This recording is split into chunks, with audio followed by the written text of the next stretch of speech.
Alright, good morning guys. So, nandito po tayo ngayon sa tuktok ng Nyug.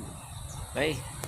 So, dito po sa likod natin makikita yung aking rice field. Yan po.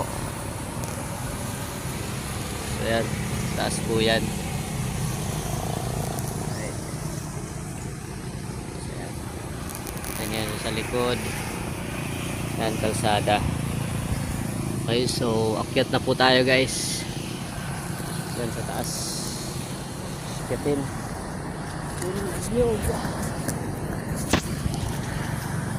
Yan. Lapit na tayo sa tuktok.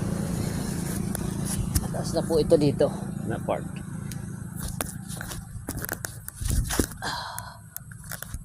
Taas na po tayo sa tuktok. Yan guys.